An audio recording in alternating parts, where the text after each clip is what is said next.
ओवैसी के बिहार दौरे से महागठबंधन में मची खलबली। क्या आरजेडी के कोर वोटरों को हाईजैक करने की है प्लानिंग? ओवैसी के इस दौरे से बीजेपी को कितना मिलेगा लाभ? लोकसभा चुनाव 2024 को लेकर सरगर्मी तेज हो गई है। तमाम बड़ी पार्टियां मिशन 2024 को लेकर जोर शोर से लग गई हैं। कहा जाता है कि दिल्ली तक जाने के लिए बिहार से होकर गुजरना पड़ता है। बिहार में भी सीमांचल के इलाके को किंग मेकर माना जाता है। ऐसे में मिशन 2024 को लेकर सबकी नजर सीमांचल पर है।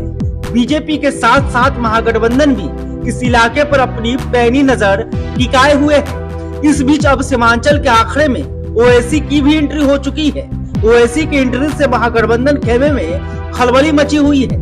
अब सवाल है कि क्या आरजेडी के कोर वोटरों को हाईजैक करने की प्लानिंग है? ओवैसी की इस यात्रा से बीजेपी को कितना लाभ मिलेगा, चलिए बताते हैं। दरअसल सीमांचल मुस्लिम बहुल इलाका है और महागठबंधन को अपना बड़ा वोट बैंक यहाँ दिखता है, क्योंकि महागठबंधन के बड़े घटक दल आरजेडी के एमवाई समीकरण के एक हिस्से मुस्लिम यहाँ अधिक प्रभावकारी है। अब ऐसे में सीमांचल में एआईएमआईएम सुप्रीमो असदुद्दीन ओवैसी के पहुंचने के साथ ही सियासी सरगर्मी बढ़ी गई है। जहां सीमांचल में ओवैसी की एंट्री महागठबंधन के लिए खतरे की घंटी है, वहीं बीजेपी खेमे में इससे खुशी की लहर दौड़ गई है। ऐसा इसलिए कह रहे हैं क्योंकि बिहार में धीरे धीरे ओवैसी के प्रति मुस्लिमों का प्रेम बढ़ते जा रहा है। इसका ताजा उदाहरण 2020 का विधानसभा चुनाव है। तब एआईएमआईएम को 5 सीटें मिली थी। हालांकि 5 में से 4 विधायक तेजस्वी के खेमे में चले गए। ओवैसी इस बात से भी आरजेडी के प्रति बेहद गुस्से में है।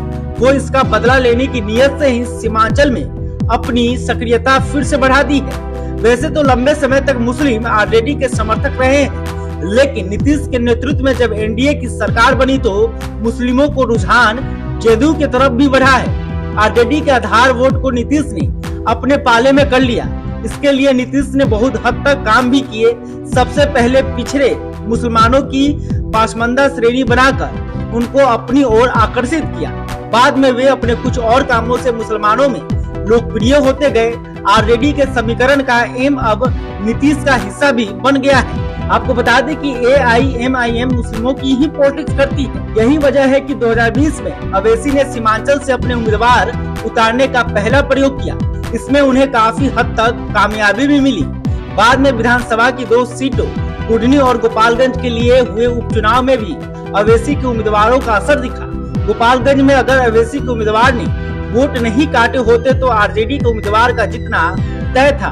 इसका सीधा अर्थ यह हुआ कि ओवैसी की पार्टी अगर चुनावी मैदान में उतरती है तो उसके उम्मीदवार भले ही न जीते, पर महागठबंधन को भारी नुकसान पहुंचा सकते हैं। असल में बीजेपी भी यही चाहती है कि सीमांचल में एआईएमआईएम का प्रभाव बढ़े, जिससे मुस्लिम वोट का बंटवारा हो और बीजेपी के लिए यहाँ रास्ता आसान हो जाए। हालांकि अब देखना बड़ा दिलचस्प होगा कि महागठबंधन को ओवैसी कितना डैमेज कर पाते हैं और इससे बीजेपी को कितना फायदा होता है। बहरहाल अभी तक आपने हमारे चैनल को सब्सक्राइब नहीं किया, तुरंत कर ले। इस खबर को लेकर आप क्या सोचते हैं कमेंट करके बताइएगा। वीडियो फेसबुक पे देख रहे हैं तो हमारे पेज को भी लाइक करें। धन्यवाद।